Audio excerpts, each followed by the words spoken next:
இன்றைய தினம் நம்முடைய மதிப்புக்குரிய உச்ச நீதிமன்றம் சொல்ல போகிற வார்த்தைகளில் இருக்கிறது.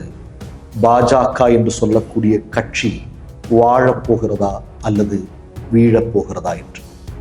இரண்டு மிக முக்கியமான சம்பவங்கள் இன்றைக்கு உச்ச நீதிமன்றத்தில் நிகழப்போகிறது. ஒன்று, தேர்தல் பத்திரங்களின் மூலமாக பாஜக என்று சொல்லக்கூடிய கட்சி எவ்வளவு பெரிய கொள்ளையை நடத்தியிருக்கிறது, எவ்வளவு பெரிய மோசடியை செய்திருக்கிறது என்பது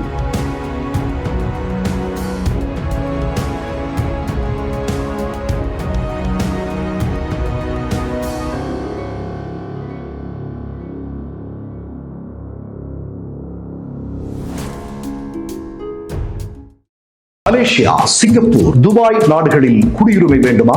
வெளிநாடுகளில் வெற்றிகரமாக இயங்கிக் கொண்டிருக்கும் பெரும் தொழில் நிறுவனங்களில் முதலீடு செய்ய விரும்புகிறீர்களா? பொது வர்த்தகங்களில் ஏற்றுமதி இறக்குமதி செய்ய வேண்டுமா? உடனடி தொடர்பு கொள்ளுங்கள். மிஸ்டர் பர்ஃபெக்ட் எக்ஸ்ட்ரா கோல்டு திருமணமான ஆண்களுக்கு திருப்பு முனையை ஏற்படுத்தும் ஹலாலான இயற்கை வியாகரா. வயதான பலகினமா, சுகர் பலகினமா, இனி கவலை வேண்டாம், உடனே ஆர்டர் செய்யுங்கள். இந்த சேனல் மக்களுக்காக செயல்படுகிறது என்று நீங்கள் நம்பினால், வாய்ப்பிருந்தால் எங்களுக்கு முடிந்த உதவியை செய்யுங்கள். வணக்கம். இன்றைய தினம் நம்முடைய மதிப்புக்குரிய உச்ச நீதிமன்றம் சொல்ல போகிற வார்த்தைகளில் இருக்கிறது. பாஜக என்று சொல்லக்கூடிய கட்சி வாழப்போகிறதா அல்லது வீழப்போகிறதா என்று. இரண்டு மிக முக்கியமான சம்பவங்கள் இன்றைக்கு உச்ச நீதிமன்றத்தில் நிகழப்போகிறது. ஒன்று, தேர்தல் பத்திரங்களின் மூலமாக பாஜக என்று சொல்லக்கூடிய கட்சி எவ்வளவு பெரிய கொள்ளையை நடத்தியிருக்கிறது, எவ்வளவு பெரிய மோசடியை செய்திருக்கிறது என்பது இன்றைய தினம் வெட்ட வெளிச்சத்திற்கு வந்தாக வேண்டும். இரண்டாவது விஷயம், அதாவது தேர்தல் ஆணையர் அப்படிங்கிற ஒரு மிக முக்கியமான பொறுப்பை வகிக்கக்கூடிய நபரை அவரை தேர்வு செய்கிறது அப்படிங்கிறதுக்கு உச்ச நீதிமன்றம் ஒரு மிக முக்கியமான தீர்ப்பை கொண்டு வந்தது. அதை முடியாது அப்படின்னு சொல்லி பாராளுமன்றம் வழியாக மோடியும் RSSம் சேர்ந்து அதை மாற்றி அமைத்தார்கள். அது தொடர்பாக இன்றைக்கு நீதிமன்றம் ஒரு மிக முக்கியமான விஷயத்தை பேசவிருக்கிறது. இந்த ரெண்டு சம்பவங்களையும் மோடி ஆட்சிக்கு எதிராக, அதாவது பாஜகவிற்கு எதிராக நீதிமன்றத்திலிருந்து சிறப்பான தகவல்கள் வரும் பட்சத்தில் இன்றோடு பாஜகவிற்கு இந்திய மண்ணில் மூடு விழா. உங்களுக்கு ஒரு செய்தியை சொல்றேன். 1949 நம்முடைய மாமேதை டாக்டர் அம்பேத்கர் அவர் அன்றைக்கே ஒரு மிக முக்கியமான செய்தியை வெளிப்படுத்தினார். என்ன அப்படின்னா, இந்த தேர்தல் ஆணையர் அப்படிங்கிற அந்த பொறுப்பில் தகுதி இல்லாதவரை நியமித்தால் அது இந்திய ஜனநாயகத்திற்கே பேராபத்தாக முடியும். அப்படி தகுதி இல்லாதவர்களை நியமித்தால் அவரை அந்த பதவியிலிருந்து தூக்குவதற்கு சட்டங்களோ மற்ற விஷயங்களோ இல்லை என்பதை அவர் அன்றைக்கே சுட்டி காட்டினார். இதனுடைய தொடர்ச்சியாகத்தான் சமீபத்தில் உங்களுக்கு எல்லாம் நல்லா தெரியும், உச்ச நீதிமன்றம் ஒரு சிறப்புமிக்க விஷயத்தை சொன்னார்கள். இந்தியாவுடைய தலைமை தேர்தல் ஆணையரை தேர்வு செய்வதில் மதிப்புக்குரிய உச்ச நீதிமன்றத்தினுடைய தலைமை நீதிபதி, நாட்டினுடைய பிரதமர், அதிகமான பாராளுமன்ற உறுப்பினர்களை வைத்திருக்கக்கூடிய எதிர்க்கட்சி தலைவர்கள், இவர்கள் 3 பேரும் சேர்ந்து தேர்தல் ஆணையரை நியமிக்கலாம் அப்படிங்கிறது. இப்ப நான் உங்களுக்கு ஒரு செய்தியை சொல்றேன். மோடி ஆட்சிக்கு வந்ததற்கு பிறகு தேர்தல் ஆணையத்திற்கு அல்லது தேர்தல் ஆணைய தலைவருக்கு இருந்த பல்வேறு தகுதிகள் குறைக்கப்பட்டன. அவர்களுடைய அதிகாரம் மிகப்பெரிய அளவில் குறைக்கப்பட்டது. அதெல்லாம் உங்களுக்கு தெரியும். ஒரு சின்ன உதாரணத்தோட உங்கள்கிட்ட நான் சொல்லலான் இருக்கேன். மோடி ஆட்சிக்கு வந்ததற்கு 2 மிக முக்கியமான தேர்தல் ஆணையர்கள் ராஜினாமா செய்திருக்கிறார்கள் இல்லையா? கடிதத்தை கொடுத்துட்டு ஓடிட்டு இருக்கிறாங்க. அதுல முதல் நபர் உங்களுக்கு தெரியும், 2018 ராஜினாமா செய்த அசோக் லவாசா. அசோக் லவாசா எதற்காக ராஜினாமா செய்தார்?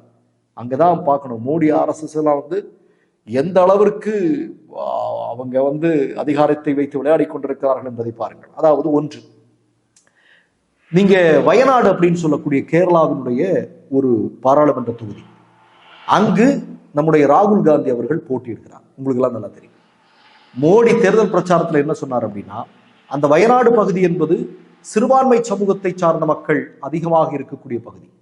சிறுபான்மை சமூகத்தை சார்ந்த மக்கள் அதிகமாக இருக்கக்கூடிய பகுதியில் போய் ராகுல் போட்டியிடுகிறார் அப்படின்னு மறைமுகமாக மதம் சார்ந்த விஷயத்தை பற்றி தேர்தல் பரப்புரையில் மோடி பேசுகிறார். இது ஒண்ணு.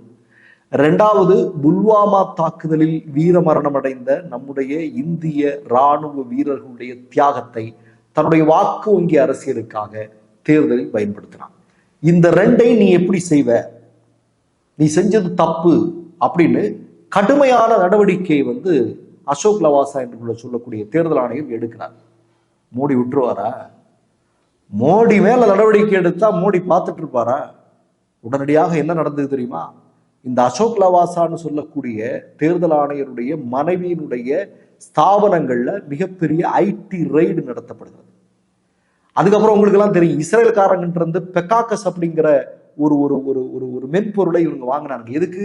இங்க இருக்கக்கூடிய ராகுல் காந்தி, இங்க இருக்கக்கூடிய உச்ச நீதிமன்ற நீதிபதிகள், இங்க இருக்கக்கூடிய பெரும் தலைவர்கள் எல்லாம் உளவு பார்ப்பதற்காக. அந்த உளவு பார்க்கப்பட்ட பட்டியலில் இந்த தேர்தல் ஆணையர் அசோக் லவாசனுடைய பெயரும் இருந்தது என்பது முக்கியமானது. அவர் பார்த்தாரு, எப்பா நம்மளால நீ தாங்க முடியாதப்பா, ஏற்கனவே லோயா அப்படிங்கிற ஒரு ஒரு ஒரு நீதிபதி, ஒரு ஒரு ஒரு நேர்மையான நீதிபதி இல்லையா, அவருடைய மரணம் இன்றைக்கும் மிகப்பெரிய அளவில் மர்மமான முறையில் இருக்கிறது. நம்மளால முடியாதப்பா உற்று சாமி அப்படின்னு சொல்லிட்டு அந்த அசோக் லவாசா என்ன செய்கிறார்? ராஜினாமா செய்கிறார். சமீபத்தில் உங்களுக்கு எல்லாருக்குமே தெரியும், அருண் கோயலை எப்படி கொண்டு வந்தாங்க அப்படிங்கிறதுல எவ்வளவு பெரிய கான்ட்ரவர்சி இருக்கு அப்படிங்கிறது தெரியும். இப்போ என்ன நடந்திருக்கு? இங்க இருந்து, அதாவது மேற்கு வங்கத்துக்கு தேர்தல் ஆணையர்கள் மூணு பேரும் சேர்ந்து இங்க வராங்க. அன்னைக்கு 2 பேரும் சேர்ந்து இங்க வராங்க. மேற்கு வங்கத்தில் இருக்கக்கூடிய தேர்தல் சார்ந்த விஷயங்கள் எல்லாம் சரியா இருக்கா, எதிர்கட்சிகளுடைய மீட்டிங் அது இதெல்லாம் நடந்துட்டு இருக்கும் போதே திடுப்புன்னு அந்த கூட்டத்தை விட்டு ராஜினாமா கடிதம் கொடுத்துட்டு டெல்லிக்கு பறந்து போயிடுறாரு. டெல்லிக்கு பறந்து போனாரு. உடனடியாக அந்த கடிதம் திரௌபதி முர்மு நம்முடைய குடியரசுத் தலைவருக்கு செல்கிறது. அவங்க உடனே அதை ஓகே பண்றாங்க. என்ன நடந்து எல்லாரும் பதட்டத்தோட இருக்கிறாங்க. இப்போ வரைக்கும் அவரை பிடிக்க முடியல. அருண் கோயல் என்று சொல்லக்கூடிய தேர்தல் ஆணையர்கிட்ட ஊடகங்கள் எல்லாம் தேடிட்டு இருக்கிறாங்க. எப்பா ஏதாவது எதுக்குப்பா நீ ராஜினாமா செய்த இவ்வளவு திடுப்புன்னு அப்படின்னு சொல்லிட்டு எல்லாரும் தேடிக்கொண்டிருக்கிறார்கள். அப்போ மோடி ஆட்சி பொறுப்பிற்கு வந்ததற்கு பிறகு தேர்தல் ஆணையத்தில் தேர்தல் ஆணையராக தேர்தல் ஆணையத்தினுடைய தலைமை பொறுப்பில் நியமிக்கக்கூடிய நபர்கள் யார்? அவர்களின் மீது சந்தேகம் இருக்கிறது. அவர்களுடைய நியமனங்களின் மீது சந்தேகம் இருக்கிறது. அவர்கள் திடீரென்று ராஜினாமா செய்வது ஏன் என்பதில் சந்தேகம் இருக்கிறது. இப்படி ஏராளமான விஷயங்கள் இன்றைக்கு நடந்து கொண்டிருக்கின்றன. அப்ப இது தொடர்பாக இன்றைக்கு மதிப்புக்குரிய உச்ச நீதிமன்றத்தில் பேச போறாங்க. எப்படி? அதாவது தலைமை தேர்தல், அதாவது உச்ச நீதிமன்றத்தினுடைய தலைமை நீதிபதி, அதே மாதிரி நீங்க பாத்தீங்க அப்படின்னா அதிக பாராளுமன்ற உறுப்பினர்களை வைத்திருக்கக்கூடிய எதிர்கட்சி தலைவர், பிரதமர், இதுதானே சரியாக இருக்க முடியும்?